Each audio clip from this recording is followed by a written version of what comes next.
All right, so welcome everybody for our synopsis of relevant organizations for Oriental Medicine students. So, the purpose of this presentation is just to give newer students kind of a orientation to the licensing process and the organizations that are involved in Oriental Medicine regulation and licensing in the U.S. and sort of give a sense for what the licensure process and the certification exam process is like for everybody. I recommend it for students that are relatively new in the program because it gives them an idea of like what they're going to have to accomplish when they get finished with the program and steps they can start thinking about now in order to kind of be getting ready to navigate that process. So I'd like to start, especially for new students, giving them an idea about what the relevant organizations that you guys have to interact with once you become students of Oriental Medicine and what's going to be expected to be these organizations and how they kind of play into your education. So the first one is ACOM, the ACAOM, which is the Accreditation Commission for Acupuncture and Oriental Medicine. So the Accreditation Commission, they're basically responsible for accrediting schools. So schools that are accredited through ACOM basically meet certain criteria and certain basic standards in order to be able to provide a diploma that's sufficient to sit for licensure in most states in the U.S. Okay, and so the ACOM is really, think of them as being responsible for standards for schools, right? So making sure that they provide the appropriate curriculum, that they, operate with integrity and honesty, that they, provide the education that's commensurate with what's required to sit for the national certification exams and for license, the educational requirements in most states. Okay. So they really are responsible for kind of regulating the school itself, right, and providing our accreditation. Then we have the CCAOM, or the Council Colleges of Acupuncture and Oriental Medicine. So they're a voluntary membership organization that is made up of different colleges of acupuncture and Oriental Medicine in the United States. And so we basically participate in this organization because their primary mission is to support member institutions to deliver educational excellence and quality patient care within the organizations that are providing education in Oriental Medicine. One of the other things that the CCAOM does that is relevant to newer students is they also provide a certification exam for C&T, which is the clean needle technique, certification. So they set up and determine standards through putting together a committee of experts, what they call a subject matter expert committee, that basically reviews best practices, possible adverse events, how to avoid those adverse events, etc. And they put together information that students are supposed to become familiar with. And then they actually have to sign up through the CCAOM to take a certification program that includes lecture and exam, like a proctored exam, demonstrating appropriate clean needle technique. That then provides a certification that's given to students. What's important about the certification is it's a graduation requirement for our college, and for many colleges will require that. It's also a requirement to participate in our student clinics. The C&T standards are also adopted by the majority of states as part of the Licensure Act in those states, in terms of best practices for protecting patients from infection and adverse events in acupuncture. So for most states, it's written into their Practice Act that you have to follow those C&T standards, and that failing to follow those C&T standards could be grounds for revocation or suspension of license in that state. But that C&T exam, everybody will take those C&T certifications while they're in school, but that exam is run by CCAOM, not by the college. The college provides the training so that you can pass the C&T exams and get that certification, but the certification is provided through CCAOM. Nowadays, actually, since the COVID outbreak, CCAOM has changed their methodology in that their C&T exams are now provided online. So like you have to sit through the didactic portion of the training through CCAOM as an online class that's broken up into chunks, like 3 2-hour chunks, I believe is how they do it. And then you actually have to do a proctored and a live online exam to complete the C&T certification process. And that's a change from their old process, which was like a live class that then had a written exam and a live proctored C&T test. Now that's been replaced by an entirely online process that is now available through the CCAOM. That's pretty cool. Yeah, it's a big change, and that came about again due to the COVID outbreak last year. Do you think they're going to keep that? That is my understanding from CCAOM. I function as an instructor through CCAOM, and I've also participated in the subject matter expert committees and stuff. My understanding from dealing with CCAOM during this process was that this is their plan going forward. Like, they don't have plans to return to the previous live class system at this time. Yeah. The next organization is the New Mexico Board of Acupuncture and Oriental Medicine.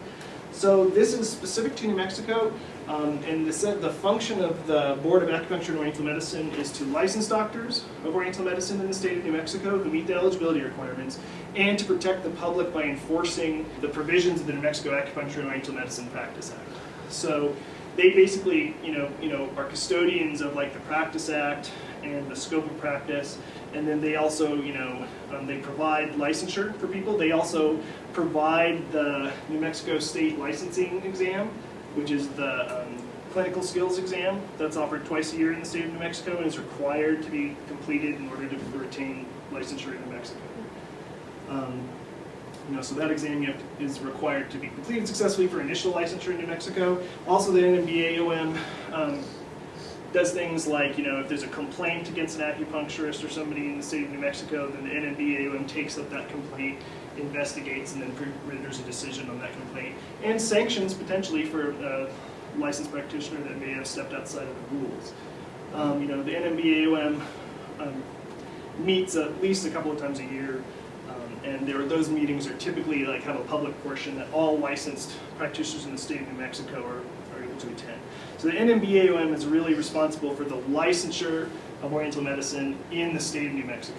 Okay, and most states will have a similar body that kind of oversees that practice in that state. Colorado has what they call the DORA, the Department of Regulatory Agencies, has an office of acupuncture licensure, and they kind of fill the same role as the NCCAOM does.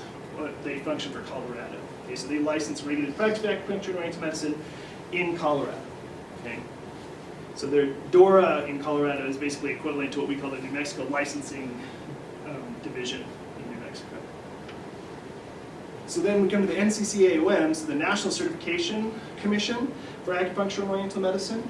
Okay, so the NCCAOM is the only national organization that's validated for entry-level to measure entry-level competency in the practice of acupuncture and oriental medicine. So the NCCAOM does not provide licensure. Okay, it's a certification exam that is a demonstration of competency. Okay, and that the function of that exam is to provide the certificate of demonstrated competency by which states in the U.S. will then usually use that as demonstration of competency in order for you to sit for licensure in that state. So the NCCAOM is not the licensing body, but most licensing bodies in states are going to require that you demonstrate competency through successful completion of these exams in order to obtain licensure in that state. Okay? And so the NCCAOM, their mission is to assure safety and well-being of the public and to advance the professional practice of acupuncture and oriental medicine by establishing and promoting national evidence-based standards of competence and credential. Okay, and I'll talk about sort of how they determine those standards a little bit today too. Okay, but the thing to remember is that NCCM is just to provide the certification, but that certification is usually required as a demonstration of competency in order to obtain licensure in the state. So now we want to do sort of plant the seed for you guys to get you thinking about what's going to be required in order to complete those NCCAOM exams. So questions that we're going to kind of do this. These are kind of the most common questions that I get from newer students in the program, or people that are looking into acupuncture licensure. So they'll ask me, if I take exams before I graduate, can I get licensed before I graduate and start making money? Well, this has changed in that they no longer permit people to sit for the exams prior to graduation. Okay, you have to have completed your master's degree, have a diploma in hand before you're allowed to sit for the exams. And that was a change that was made at the end of 2018 through the NCCAOM, so that is no longer something that's possible. Even in the previous system, when you were able to start sitting for the exams earlier, you still weren't able to obtain licensure in a state until you had both your completed NCCAOM exams as well as your diploma in hand. Right. Once you are certified, will you be able to practice in every state? We'll talk about that a little bit more. Does NCCAOM provide me with a license? I already answered that a little bit, which we'll talk about a little bit more. How can I prepare myself for these exams? What's the job task analysis survey for? And how much does it cost to take board exams? So why do we need to be NCCAOM certified? As I was saying, right? It's a nationally recognized certification. It's required as demonstration of competency in most states in order to obtain licensure in that state. And it shows your patients and peers that you adhere to nationally accepted standards of practice. Like you can hang it on your wall. Some organizations, like if you can look for employment, especially in Western medical institutions and things like that, or sometimes if you're seeking to get reimbursement from certain insurance companies, those institutions may require that you have maintained NCCAOM certification. Okay? Once you're initially certified in the NCCAOM, then you have to recertify every 4 years in order to maintain that certification. Okay? And that usually requires completing a certain amount of continuing education credits, submitting that information to the NCCAOM, and then paying a fee. Okay? I usually recommend everybody once you've obtained NCCAOM, don't let it go. Hold on to that certification. People complain about the expense sometimes, or they're concerned about having to keep up with it.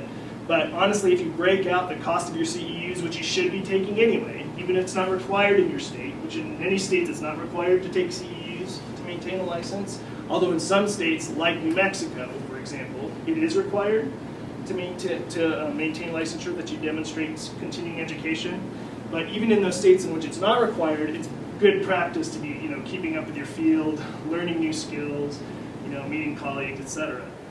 Even including the cost of CEUs and the relatively minimal fee that they're talking about every 4 years, it's still probably one of the lowest professional expenses that you have in a practice, and it makes it much easier to move from state to state, or to, again, perhaps if you're going to work in certain institutions may require it, certain insurance may require it in order for you to bill their insurance, and it makes your life easier, in my opinion, to maintain that certification. So I usually recommend people maintain that certification. License versus NCCAOM certification. Remember that NCCAOM awards certifications, but only the state regulatory agencies can provide a license. So just having the NCCAOM certification does not mean you're licensed to practice in any state.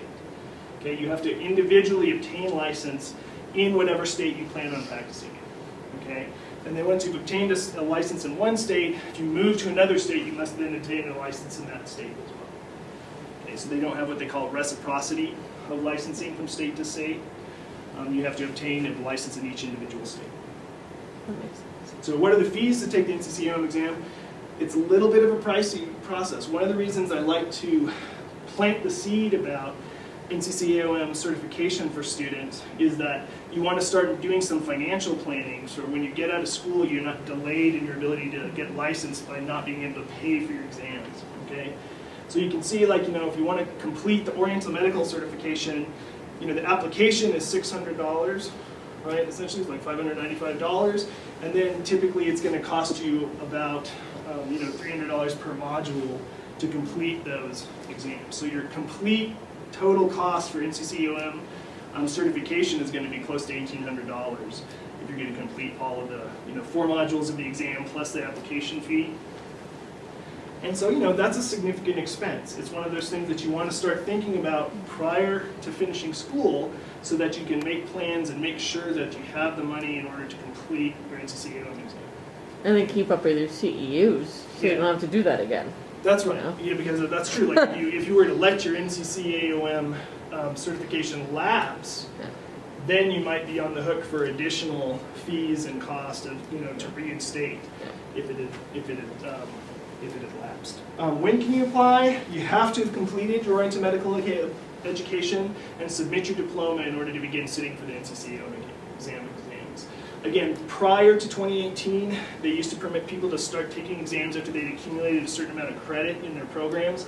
However, that has changed, and now everyone must have completed their master's degree in order to sit for the exam.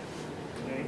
We also recommend, through our own data analysis here at Southwest Acupuncture College, it indicates that alumni who complete their exams as soon as possible following the completion of their program tend to perform better on the exams.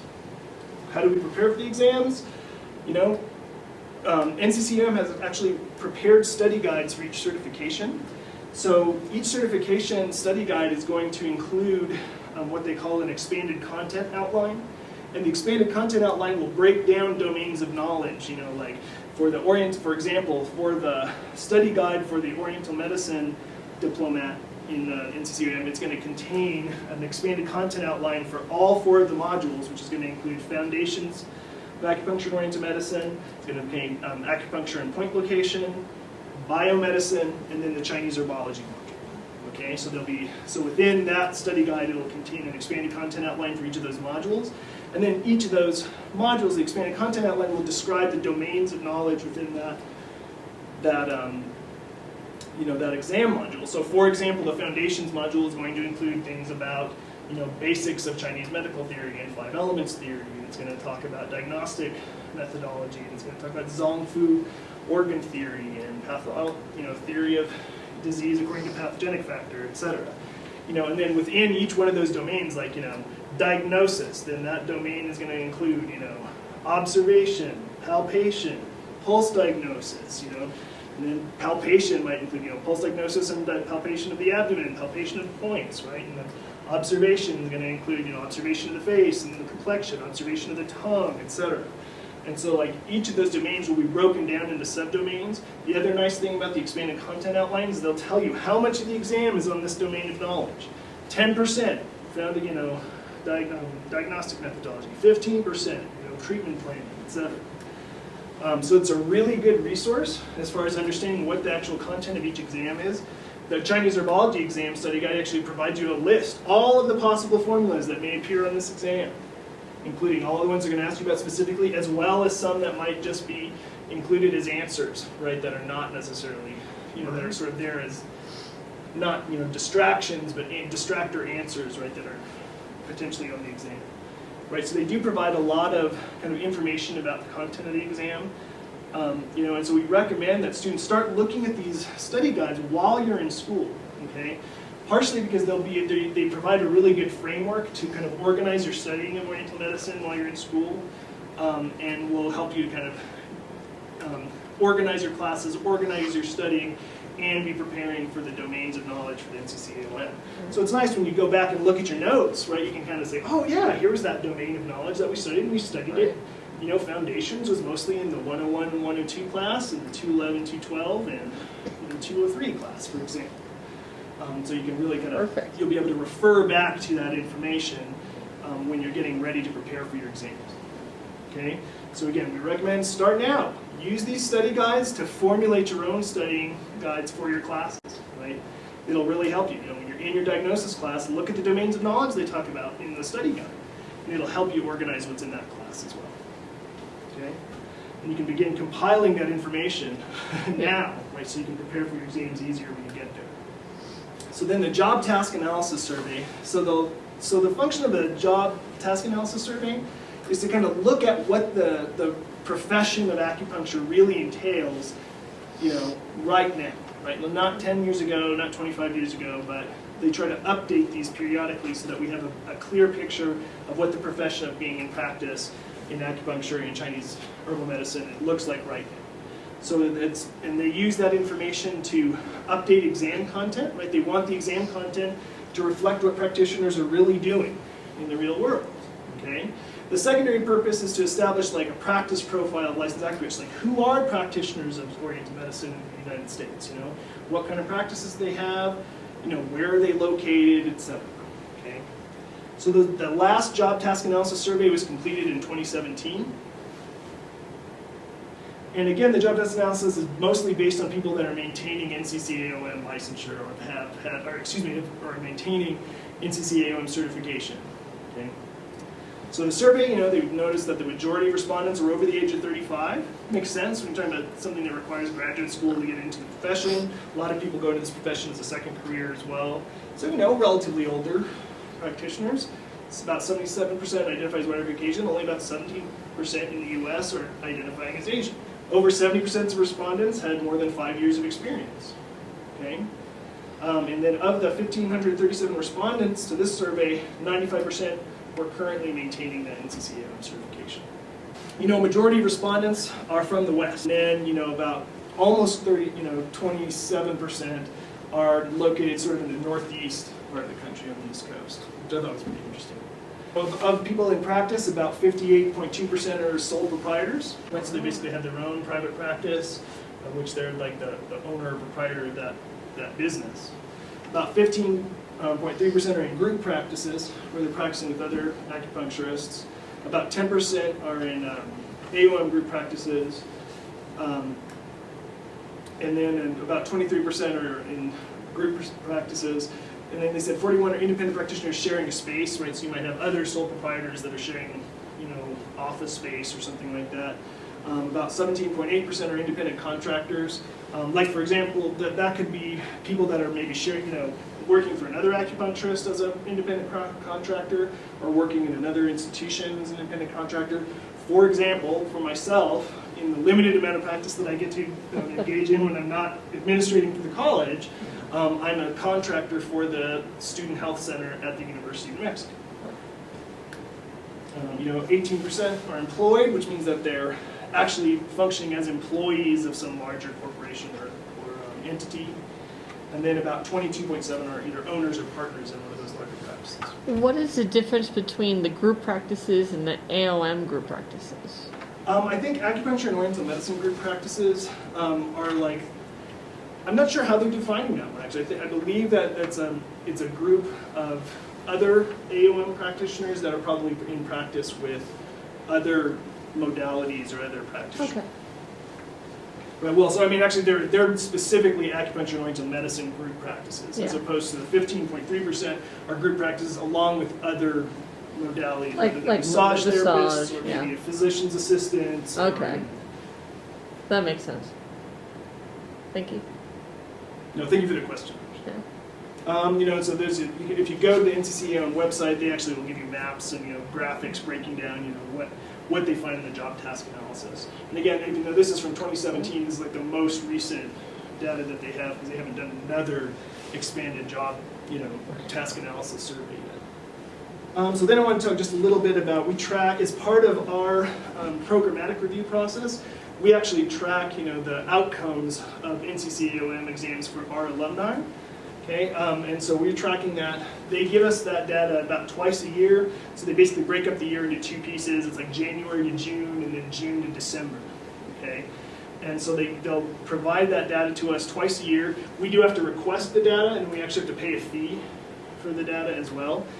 But the data is relatively extensive in that they provide us numbers of test takers, new test takers. They actually will provide us with individual scores on exams so that we can actually kind of look at, not just whether or not people pass, but how well they pass. Yeah. Like did they pass at the bare minimum or did they pass at the high score? One of the things I will note for students is that if you complete these certification exams, they'll just tell you pass. They won't necessarily tell you what your score was. Okay, I think if you fail the exam, they will let you know what your score was, but typically they just notify you pass, not pass. Okay, so that's sort of an interesting one. For some reason, they've determined that they don't believe that knowing your score was a useful data. Personally, when we track information, I've found that knowing individual scores is helpful, just because it lets us know kind of like, are people barely passing, or are they passing with really, they're in excess of the minimum passing scores, they're performing very well in the exams. We find that data to be more useful, actually. And so you can see, on this chart here, we have, exam scores tracked from 2008 to 2019. We included our previous Albuquerque campus, we included our Santa Fe campus and our Boulder campus, and then the red line indicates the national averages. Okay, so you can see, there's periods where the national average scores are kind of declining a little bit, and then they'll come back up again. Sometimes this reflects changes in the exams, okay, or just national trends too.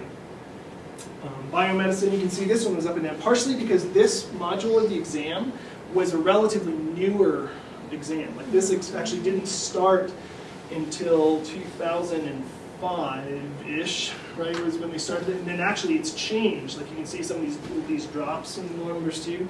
Like when I took the exam, many years ago, now, the biomedicine exam is only about 60 questions or something. They've expanded that to be 100 questions now. You know, they've changed the content twice, at least, since I've taken that exam. I think one of the things that's challenging with the biomedicine exam is because biomedicine is such a broad category, right? It's like, you know, when I talk about Chinese herbology and they give you a list of formulas, right? That's a pretty specific domain of knowledge to know, right? Whereas when I just say biomedicine, and remember that the biomedicine includes not only what we think of as like Western physiology, Western pathology and diagnosis, but also includes things like ethics, right? Medical ethics. You know, they also include questions about HIPAA compliance. You know, so it's a very broad category of stuff, and so I think sometimes students find it more challenging to know how to prepare for the biomedicine exams. And so, like, you can see that big drop, I think in 2010, they actually had to rewrite a lot of exam content for that, so you see like a big drop, and then as people start to kind of, you know, And then they figured it out. figure out more, like, oh, okay, what's the domain of the exam gonna entail? Do they have a study guide for the bio? They do. They include a expanded content outline. Chinese herbology, also, you can see, like, interestingly, like, you know, the scores tend to be a little bit lower for that. We've had relatively strong scores in Chinese herbology for the most part at Southwest Acupuncture College.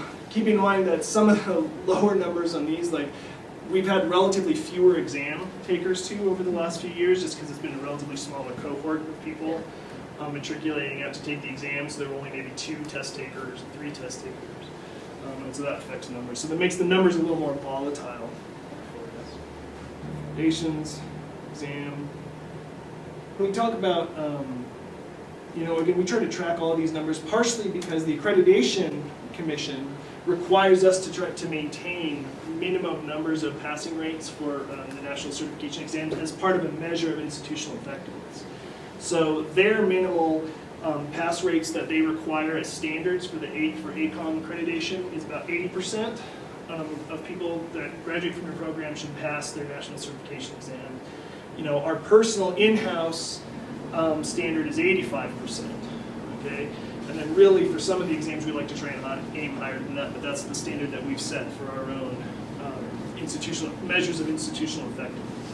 You know, and typically speaking, for most of the exam modules, you know, Santa Fe students and SWAC students in general tend to score above the national average on most of these exams.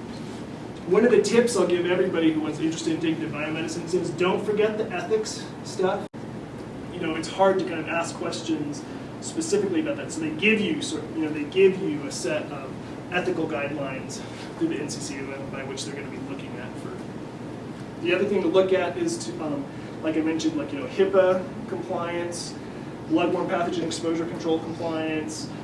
Those kinds of questions are all going to be included on biomedicine exam. And one of the best resources for it is, like, for us at Southwest Acupuncture College, if you go to our website and all of our manuals that we provide for current students, if you look in our clinic manuals and our OSHA manuals, which includes our bloodborne pathogen exposure control manual, HIPAA compliance manual, those are excellent resources for stuff like this. And also when you get into practice, they make really good resources for you to start formulating. You will have to provide your own written manuals with all those policies for your own practice. And our manuals can really provide kind of a good guideline for that. Also, when you're looking at things like HIPAA compliance, you know, when you're a practitioner or a student in school, it's usually like the first 10 or 15 pages of that manual that are like your primary focus. So, like, you know, how to maintain patient confidentiality and how to interact with patients and how to de-identify information. But then remember to read through the rest of the manual, because the rest of our policy manual for HIPAA is going to include things like inter-office communications, how to provide medical records on request from other practitioners, requiring, you know, written release for medical records, etc. And all of those kind of like inter-office practices that, you know, students may not really have to manage so much while they're in school, but that we may be expected for you to understand that in the biomed exam. Okay, and so this is an example of an examination statistics comparison report from NCCAOM. So where they break it down by, like, you know, number of new test takers, you know, score on each exam, etc., and they give you that time frame. They'll also, and they break it out like first-time test takers to people that might have repeated the test because they failed on the previous exam as well. And so usually when we're breaking down data, we look at the data for everything, but we'll usually really focus on that first time test taking data. All right, so that's basically the end of our presentation for today. Again, the function of this is really to try and get people thinking about what's going to be required of you when you're finished with school, and how you can start to kind of plan for that during your program in order to make sure that there's no obstacle to you once you get out of school due to the NCCAOM exams. Every semester I try to provide this presentation, and then there's another presentation that I recommend for students that are a little bit further along in their program that really goes into specifics for how to prepare for the exam. Any other questions or concerns for today?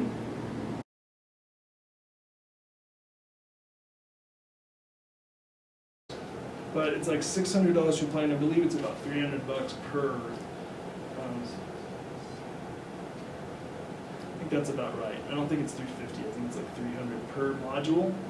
I was under the impression that there's like 3 exams from that presentation. There's 4, and it depends on where you want to be licensed, actually. So if you're in the majority of states, so something like 38 states, 37 states, I think. And I think they also include, and actually I don't know if that, I think that does also include DC, but like they require diplomate of acupuncture. Okay? And to get a diplomate of acupuncture, that requires the foundations, acupuncture and point location, and the biomed. Okay? There are some states that require more. For example, New Mexico. Okay, New Mexico, California, Florida, Texas, they require a diplomate. So this is like New Mexico, Florida. Can't think off the top of my head who else wants you to have this. I don't think it's Washington, huh? Rhode Island? Which one? I'm sorry. Was it Rhode Island? I don't think it is. I want to say Rhode Island will take an acupuncture diplomate, but I'd have to double check. That's also listed on the NCCAOM website too. And then sometimes you have to look at state by state too, because they might have specific hour requirements too. So They have a great map that you can hover over and see all the Any requirements state per state. that you want to practice in, you need to go look at that state's Practice Act, because it'll vary a little bit. And for us, if you complete our MSOM type, or what's now acupuncture with some specialization in Chinese herbal medicine, then that degree is pretty much good for all states that allow acupuncture practice. Okay, in the state of New Mexico, in the U.S. So for example, for these states, New Mexico, California, Florida, Texas, they require a diplomate of Oriental medicine, although they're probably going to change the title of this because they're trying to get away from the term Oriental, right, in a lot of this. But they haven't replaced these with anything yet that I've seen. Like there's proposals out there, but nobody's determined what they're going to change. Okay, it's a diplomate of Oriental medicine, so that requires all of these plus Chinese herbology. Okay. So if you're looking to practice in the state of New Mexico, you'll have to do 4 exams. If you're looking to practice in Colorado, you could get away with 3. Okay. Personal recommendation: get what you can get. Like if you've got the hours to sit for all 4, complete all 4. Do it as fast as you can when you get out of school, because that's when you'll know everything the best. Because, for example, if you went to get licensed in Colorado or Wyoming or someplace, and you had this, okay, and maybe you still have our MSOM type degree, like you have our acupuncture and specialization Chinese herbal medicine degree, then if you only have this, you would need to pass this if you ever came back to New Mexico and wanted to practice here. So if you go practice in Wyoming for 15 years, you've been out of school for 15 years, and you come back to New Mexico and want to get a license, they're going to say, oh, it looks like you have the hours, but it looks like you haven't completed the Chinese herbology exam. And you're rusty. And you don't know where your notes are. And so what I've seen is, that's also why I recommend people maintain the certification, because 20 years down the road, you've been practicing in the same state, you didn't have to maintain it to keep your license in that state. hey, look, I got this awesome job offer in New Mexico or in, or Texas or someplace like that, and you want to move, or so, who knows why you might want to move. And then all of a sudden it's like, oh, well, if you want initial licensure here, you got to have this, it's going to be reinstated. And so if you let it lapse, it just limits your options, So that's why I always try and recommend that people get it. But yeah, in order to get that diploma of Oriental Medicine, you've got to have all 4 modules. And that's what ends up being about $1,800 to complete the whole process.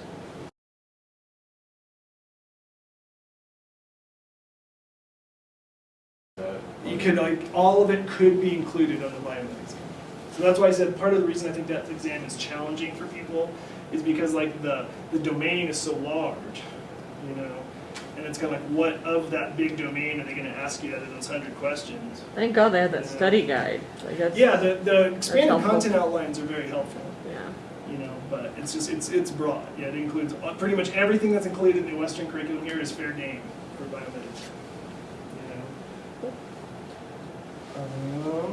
Yeah, and that's like, medical licensure in general is weird. It's like state to state, it's controlled state to state. Like, for example, in the Practice Act here, practicing medicine without a license in New Mexico is a felony. It's like a 3rd-degree felony. It's like $500 fine. You could spend like a year or 2 years in jail.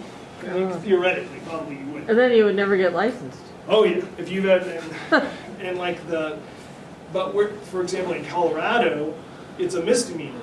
It's not a, it's totally different the way they regulate medicine in Colorado and New Mexico. So if you had a misdemeanor in Colorado, could you get your license? So the thing is, if anytime you're filling out an application, like the simplest way to get licensed, for example, Colorado is one of those states that has a relatively simple licensure process, right? Like you have your degree, got your certification, you're pretty much good to go, right? You basically just apply to the state and you can get a license.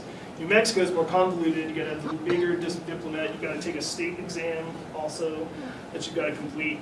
But any state, when you're applying for a license, they're going to ask you, have you ever had your license revoked in another state? Have you ever been charged with practicing without a license in another state?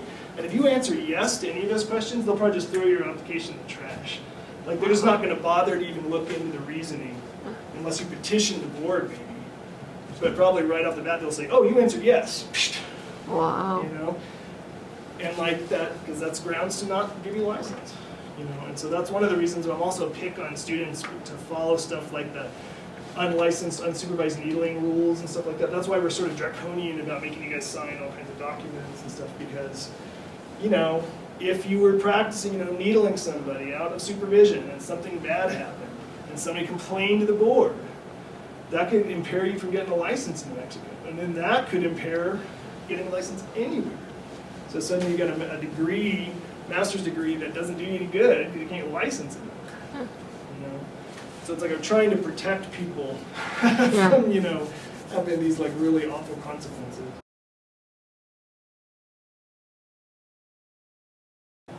New Mexico is all. That's it. That is it. Everybody's licensed acupuncturists except us.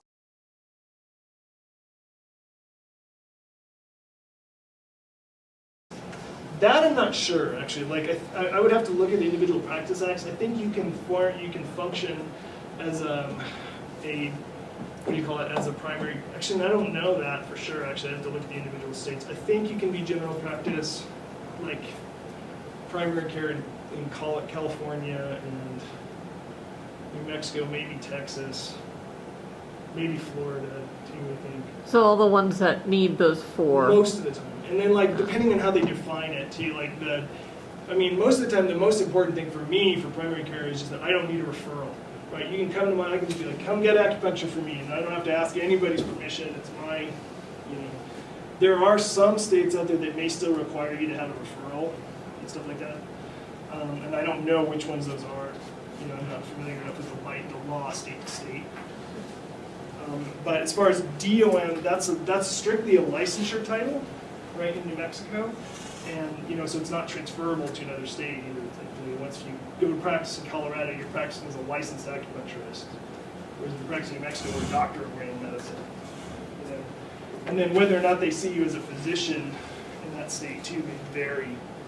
state to state. One of the reasons that people are sort of looking at these,